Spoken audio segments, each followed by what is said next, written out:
This is Gambhir. He's got stuck into that. That's 6. দিন যায় দিন আসে, কিন্তু কিছুদিন পর আমরা আর তাদের মনে রাখি না। বলছি গৌতম গম্ভীরের কথা। তিনি এমন এক ক্রিকেটার ছিলেন যার জন্ম না হলে ভারত তাদের ইতিহাসের প্রথম টি-20 বিশ্বকাপ কিংবা 2011 সালের ওয়ানডে বিশ্বকাপ জিততে পারত না। That's a good strike. Picked his... তারপরেও গম্ভীরকে নিয়ে সেভাবে আলোচনা হয় না যেভাবে হয় ধোনি কিংবা সেহওয়াগদের নিয়ে। আমাদের আজকের ভিডিওতে আলোচনা করব the unsung man, underrated hero গৌতীকে নিয়ে। কেন তাকে নিয়ে এত কম আলোচনা হয়, ভারতীয় ক্রিকেটে তার অবদান কি, চলুন বিস্তারিত জেনে নেওয়া যাক। ভারতীয় ক্রিকেটে গম্ভীরের মোট অবদান এবং তাকে নিয়ে মানুষের মাঝে আবেগ উন্মাদনা, এই দুইয়ের বিয়োগফল স্পষ্ট উত্তর দেবে যে আদৌ এই গৌতম গম্ভীর আন্ডার রেটেড কিনা। অতএব গৌতী ভারতীয় ক্রিকেটকে কি কি দিয়ে গেছেন তার হিসেব নিকেশে বসতে হয়। প্রথমে 2003 সাল টিভিএস কাপ, বাংলাদেশের বিপক্ষে অভিষেক হল গম্ভীরের। প্রথম শ্রেণীর ক্রিকেটে ধারাবাহিকতার ওপর ভর করেই জাতীয় দলে জায়গা পাওয়া। তবে সেবার 71 রানের একটিমাত্র সন্তোষজনক ইনিংস ছাড়া আর আহামরি কিছুই করে উঠতে পারেননি গম্ভীর। ফলত দল থেকে বাদ পড়তে হয়। এমনিতেই সেই সময় ভারতীয় দলের টপ অর্ডার খুব একটা নড়বড়ে ছিল না। সুতরাং ব্যর্থ হবার পরেও আরেকটা সুযোগ আসবে এমনটা ভাবা নেহাতি বোকামি।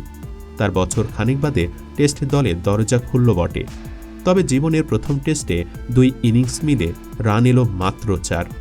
দলে অনিয়মিত হয়ে পড়ার আরেকটা সুযোগ যেন দিয়ে গেলেন আবার। মধ্যা কথা হল ক্যারিয়ারের শুরুটা খুব একটা স্বস্তিদায়ক ছিল না গম্ভীরের।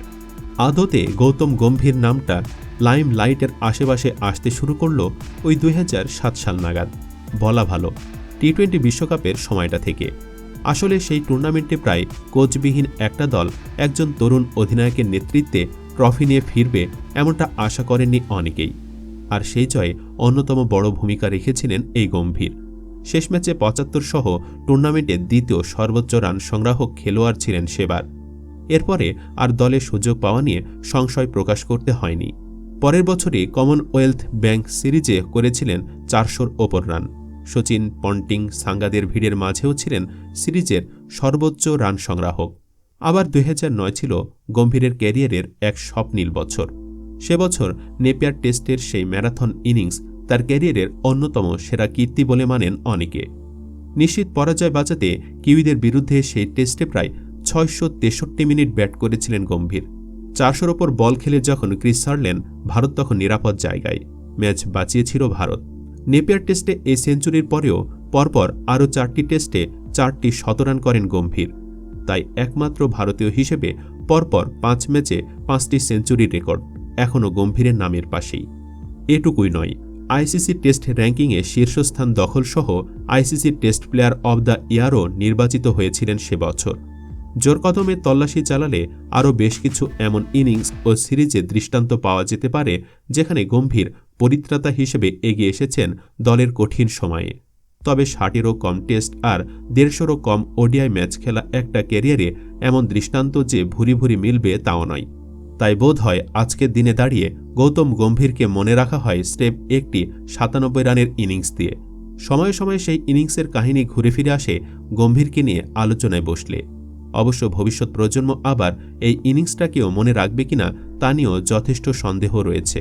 তবে এটাও ঠিক যে গম্ভীরকে নিয়ে কালিক্ষয় করছি, অথচ সেই 97 সংখ্যাটিকে এড়িয়ে যাব তা হয় না।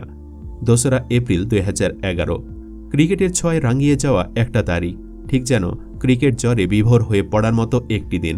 সেই দিনের সাথে ক্রিকেটের সম্বন্ধ কতটা গাঢ় তা কম বেশি সবারই জানা।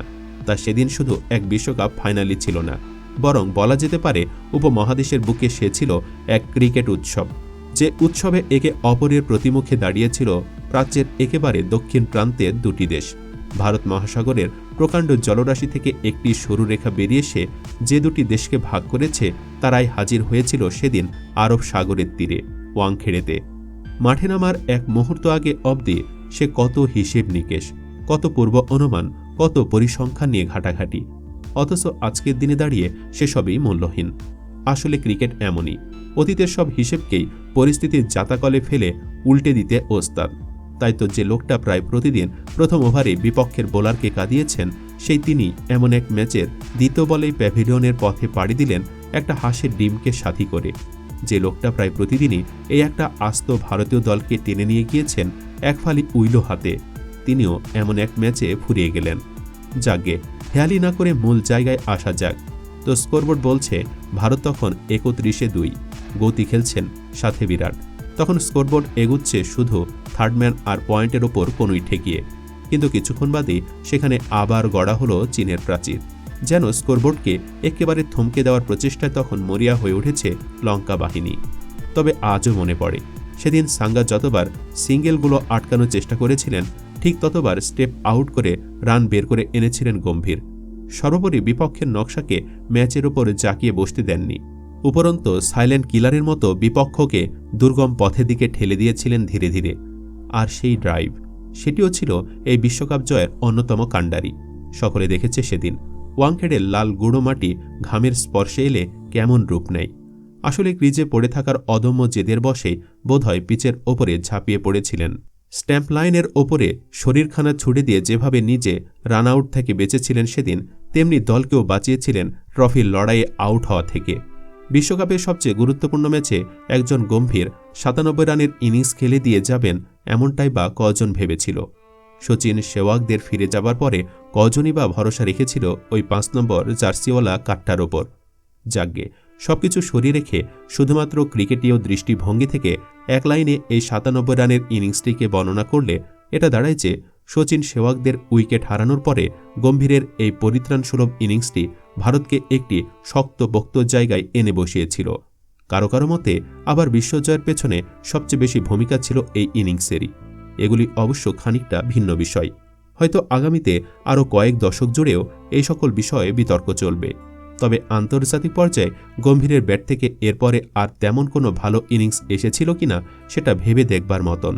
2011 থেকে 12 অবধি মোট 17টি টেস্টে তার গড় ছিল মাত্র 31, যা কিনা কোনো টপ অর্ডার ব্যাটসম্যানের প্রেক্ষিতে কিছুটা নিম্নমানের, এবং এই গড় যে একেবারেই গম্ভীর সুলভ ছিল না তার প্রমাণ পাওয়া যায় গম্ভীরের আন্তর্জাতিক ক্রিকেটের টেস্ট গড় দেখলে। স্বভাবতই সেই সময় প্রশ্ন উঠেছিল তার ব্যাটিংয়ের টেকনিক নিয়েও, আর এই সমস্ত কারণসমূহ এক অবাঞ্ছিত ফলাফল বয়ে নিয়ে আসে গম্ভীরের ক্যারিয়ারে। দল থেকে বাদ পড়তে হয় তাকে। তারপরে আর সেভাবে কোনো বড় কামব্যাক করতে দেখা যায়নি গৌতীকে, খুব বেশি সুযোগও আসেনি যদিও। তবে আমার মতে গম্ভীরের ক্যারিয়ারের উত্থান পতনের হিসেবটা এই 2012তে এসে থামানো উচিত, কেননা এরপরে গম্ভীরের ক্যারিয়ারের বাকিটা ছিল মূলত আইপিএল ও ঘরোয়া ক্রিকেট বেষ্টিত। সুতরাং মোদ্দা কথা হল 2018 সালে 4 ডিসেম্বর যখন গম্ভীর তার অবসর বার্তা সারা বিশ্বের সামনে পেশ করছেন, সেই সময় দাঁড়িয়ে পরিসংখ্যান বলছে টেস্ট ক্রিকেটে 41.96 গড়ে তার সংগ্রহ মোট 4154 রান, এবং ওয়ানডেতে তা প্রায় 39.70 গড়ে 5238। এবার এই পরিসংখ্যান নিয়ে চর্চার আলোয় আসা যায় কিনা তা আমি জানি না। এই পরিসংখ্যানের বিচারে ঠিক কতটা প্রশংসা পাওয়া যায় সে বিষয়ে খুব বেশি ধারণা আমার নেই। তবে এটুকু বলতে পারি যে এ সকল সংখ্যার মান হয়তো আরও বড় হতো যদি না একটা খারাপ সিরিজের পরে দল থেকে বাদ না পড়তেন, যদি আরেকখানা বড় সুযোগ আসত। তো ভারতীয় ক্রিকেটে গম্ভীরের অবদান সম্বন্ধে একটি বাহ্যিক চিত্র সংগ্রহ করা গেল, আর সেখানে বেশিরভাগ পরিসংখ্যান গড়গড় করে বলে গেল যে গম্ভীর কী কী দিয়ে গেছেন ভারতীয় ক্রিকেটকে। তবে এবার কি সেই গাণিতিক পদ্ধতিটির ব্যবহার করা যেতে পারে? না, আসলে এইসব শুষ্ক স্কোর কার্ড, পরিসংখ্যানের বুলি ইত্যাদি বড্ড অভিব্যক্তিহীন। তাই শুধুমাত্র সংখ্যার ভিত্তিতে কাউকে বিচার করতে গেলে বিস্ময়, আবেগ, অনুভূতিরা তাদের জায়গা পায় না, যার ফলে বোধ হয় ধীরে ধীরে শক্তি হারিয়ে ফেলে ক্রিকেটার আবেগের জুটি। প্রসঙ্গত দিন শেষে চাই যে গম্ভীর চর্চার আলোয় আসুক দলে তার প্রভাব ও গুরুত্বের কাহিনীর ওপর নির্ভর করে, দলে তার কন্ট্রিবিউশন কী ছিল তার ভিত্তিতে নয়। সত্যি বলতে স্ট্যাটিক্সের ফাঁদে জড়িয়ে দিলে গম্ভীরকে আন্ডার রেটেড বলা যায় না, কিন্তু যখনই তার ডেডিকেশন, বড় ম্যাচের টেম্পারমেন্ট, দলে ইম্প্যাক্ট ইত্যাদির বিচারে গম্ভীরকে ব্যক্ত করা হবে, সেখানে গম্ভীর একটু হলেও কি অচর্চিত হয়ে রয়ে যাচ্ছেন না? উত্তর হয়তো একটু কঠিন, তাই এর রায় দেবেন ভিউয়ার্সরাই। তবে শেষবেলায় এসে একটা কথা না বললেই নয়, এই মুহূর্তে দাঁড়িয়ে গম্ভীরকে নিয়ে আলোচনা যে কম হয় না তা অস্বীকার করার উপায় নেই। অবশ্য সেই সব আলোচনা ক্রিকেটার গম্ভীরকে নিয়ে কম, বরং বেশিরভাগ সময়ই তা হয় বক্তা গম্ভীরকে নিয়ে। নিজের বিতর্কিত ও অকপট মন্তব্যের জেরে প্রায়শই উঠে আসেন কাগজের হেডলাইনে। হয়তো এভাবেই ধীরে ধীরে ক্রিকেটার গম্ভীর মিলিয়ে যেতে থাকবেন আরও 5টা ক্রিকেটারের মতো। হয়তো হাজার হাজার রান আর শয়ে শয়ে সেঞ্চুরির ভিড়ে বিস্মৃতির গহ্বরে তলিয়ে যাবে গৌতম গম্ভীর নামটাও। ভারত আরও একটা বিশ্বকাপ জিতবে, ক্রমশ বাড়তে থাকবে ভারতীয় ক্রিকেটের ঐতিহাসিক মুহূর্তগুলির সংখ্যা, যার প্রভাবে ক্রমশ ফিকে হতে থাকবে সেই 5 নম্বর পশমীয় নীল জার্সির ওপর লেপ্টে যাওয়া ঘাম কাদার দাগটিও। কিন্তু যেদিন কোনো এক বিশ্বকাপের ফাইনাল ম্যাচে আবার ভারত 30-2 হয়ে যাবে, নাম্বার 3-এর ব্যাটসম্যানটিও যেদিন ব্যর্থ হবে বিপক্ষে স্ট্র্যাটেজিকে গুড়িয়ে দিয়ে একটা বড় ইনিংস খেলে আসতে, সেদিনও কি মনে পড়বে না এই গম্ভীরকে? সেদিনও কি বিস্মৃতির গহ্বরে পড়ে থাকবে ওয়াংখেড়ের প্রকাণ্ড আলোক রাশির নিচে ঝাঁপিয়ে পড়া ময়লা নীল জার্সিটা? সব উত্তর তোলা থাকলো সময়ের কাছে। ক্রিকেটার গম্ভীরকে কেমন লাগতো আপনার কাছে? জানাতে অবশ্যই ভুল করবেন না। ভিডিওটি ভালো লাগলে লাইক দিন এবং চ্যানেলটি সাবস্ক্রাইব করে আমাদের সাথেই থাকুন। ধন্যবাদ। That's a good strike. Big test.